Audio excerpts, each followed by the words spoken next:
чаму столькі ўвагі да Беларусі раптам стала, ну і хто сёння мае большы ўплыў на яе будучыню? Афіцыйны Менск, дэмакратычныя сілы ці суседзі Беларусі? Абмяркуем гэта са старэйшым галоўным дарадцам Святланай Ціханаўскім, Франыкам Вячоркам. Вітаю вас, Франк. Добрый вечер, вітаю. Франак, ну пачнем ад таго, што вось гэта актыўнасць вакол Беларусі ўзрасла, і ўзрасла, азначаюць гэта эксперты, і мы, журналісты, суб'ектнасць Святланы Ціханаўскай, высокія гістарычныя сустрэчы ў Кіеве і цяпер у Лондоне. На якім этапе мы цяпер знаходзімся гісторыі ў нашым рэгіёне, і чаму такая вялікая менавіта цяпер цікавасць да Беларусі? Гэта нешта часовае, ці мы бачым некую стратэгічную гульню?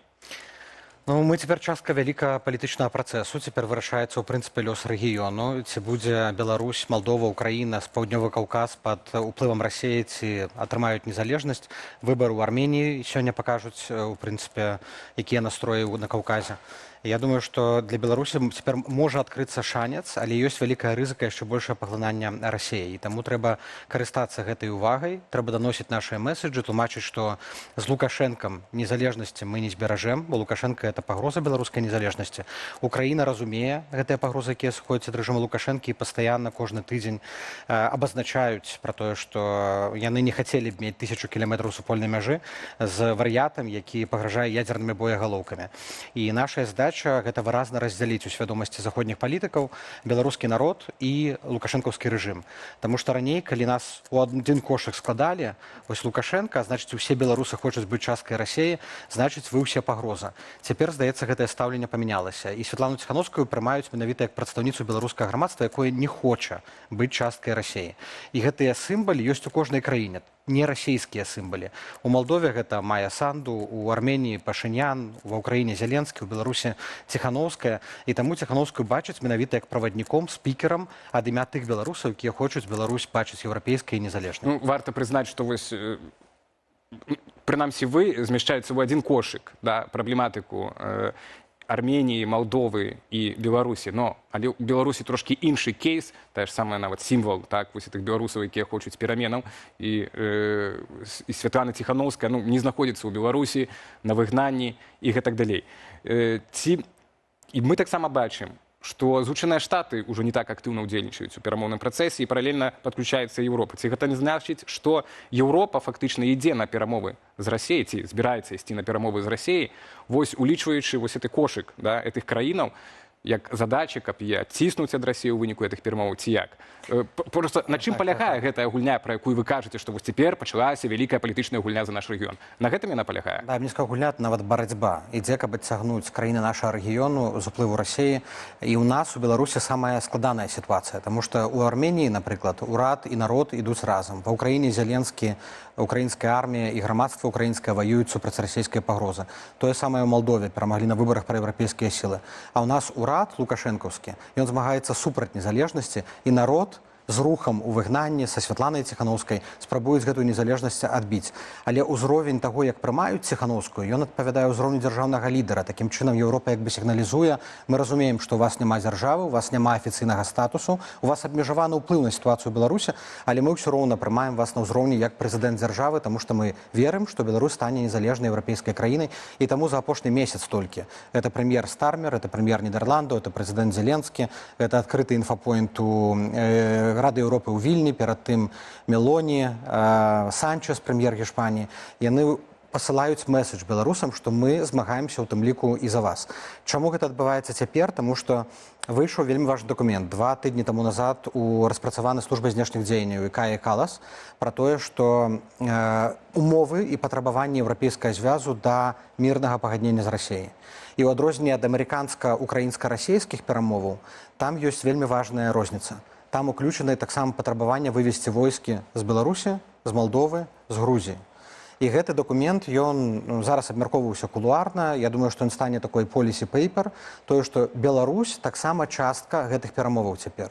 І для Еўропы, напрыклад, інтарэс, каб не толькі расейцы спынілі лінію фронту на тэрыторыі Украіны, але таксама, каб вось гэтая тэрыторыя Беларусі, гэтая мяжа на ўсходзе Літвы, Латвіі і Польшчы, каб яна была бяспечная і без расійскай ваеннай прысутнасці. І мы тут, як бы, нашы інтарэсы еўрапейскага звязу, яны супадаюць. Так, цікаве питання, ці супадаюць у гэтым пытанні як бы інтарэсы фактычнага кіраўніка Беларусі сёння, з кім ўсё роўна давядзецца весці перамовы нават па вывадзе гэтых войскаў, ну ці якія-кольвек, як цяпер, напрыклад, вядзе Францыя з Александром Лукашенко. Мы ведаем, 2 тыдні таму быў званок Макрона, і на гэтым тыдні быў гэты таямнічы візіт кіраўніка выведкі Францыі ў Менск. Ваш калега Денис Кучынскі казаў, што вы ведалі загадзя пра званок Макрона Александру Лукашенку. То, можа, ведаеце таксама, якія планы ў Францыі? Ці такім чынам Францыя фактычна адкрывае асобны канал, трэк, як цяпер можна казаць, камунікацыі з Менскам, як это раней зрабіў Вашынгтон? Ну, лінія камунікацыі з Менскам заставалася заўжды. З Менскам сустракаюцца дэлегацыі еўрапейскіх краінаў, кожны год прыязджаюць на ўзроўні дырэктароў ці асобных аддзелаў Міністэрства замежных справаў па лініі спецслужб і Польшчы, калі па пачобуту яны займаліся яго вызваленнем, таксама сустракаліся і фізічна, і не толькі. То бок гэтая камунікацыя не перарывалася. І калі нехта кажа, што вот няма дыялогу, Еўропа не размаўляла, это неправда. Усе 6 гадоў быў дыялог. Праблема была з боку Менска, што Менск не хацеў вызваляць, не хацеў гаварыць пра палітвязняў, не хацеў спыняць рэпрэсіі. Але зараз у Менска сапраўды складаная сітуацыя, таму што прыбыткі змяншаюцца. Вось гэты бум пасля пачатку паўнамаштабнай вайны, эканамічны бум, ён прасеў, эканоміка ў стагнацыі, цяпер ён чапляецца за кожную саломінку. Яшчэ і Расія перашкоды робіць, як з каліем, так і транзітам угнаенняў ці іншых тавараў. І ён зараз хапаецца за кожную саломінку, каб зменшыць на сабе санкцыйны ціск і гатовы нават вызваляць палітвязняў. І вот у такія моманты слабасці Лукашэнкі не трэба змякчаць, а трэба, наадварот, патрабаваць больш, трэба аказваць яшчэ большы ціск. І я думаю, тут якраз еўрапейская роля гэты ціск аказваць.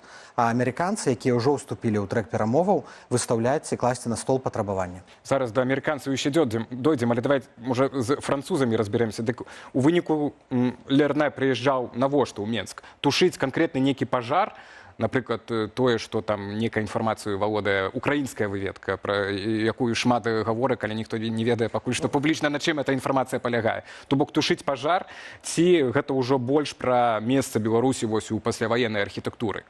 Ну, па-першае, ніякай афіцыйнай інфармацыі пацвярджэння пра яго прыезд так і не было, і хутчэй усё не будзе, і невядома, ці ўвогуле ён прыязджаў, якім чынам адбываецца камунікацыя. Тое, што кантакты ёсць і спецслужбы трымаюць сувязь, гэта факт. Просто невядома пра это. І ўсё. Пра Макрона вядома было, то я... Да, невядома, але няма пацвярджэння, і, магчыма, яго і не будзе ніколі. Таму абмяркоўваць дзеля чаго тут не мае сэнсу. Але ў Макрона быў вельмі ясны мэсэдж, які быў перададзены потым журналістам, гэта не дапусціць паўторнай эскаляцыі з тэрыторыі Беларусі.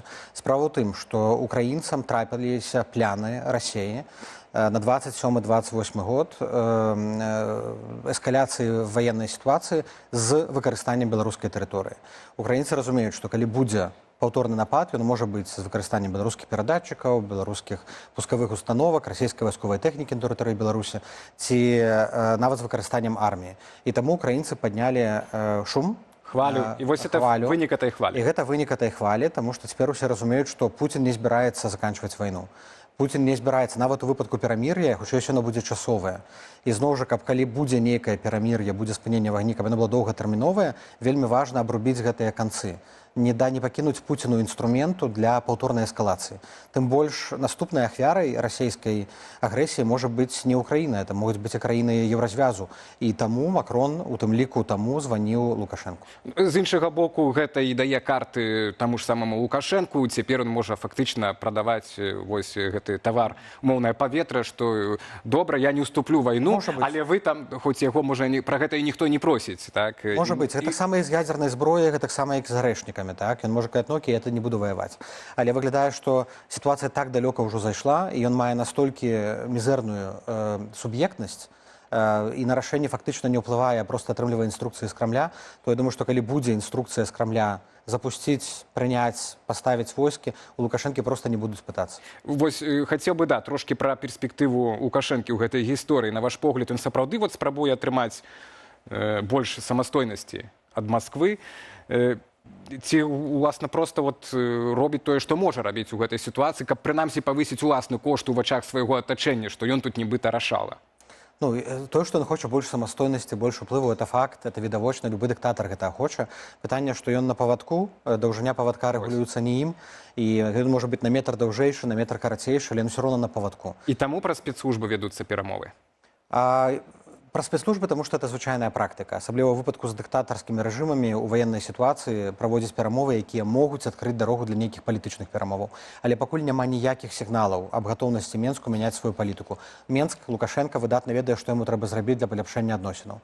Дадаткова вызваліць усіх палітвязняў, спыніць рэпрэсіі, не рабіць дэманстратыўных правакацыяў на мяжы з дронамі, з ядзернымі вучэннямі, з арешнікамі. І адразу стаўленне да яго памяняецца. Ён гэта не робіць, наадварот, ён нагнятае.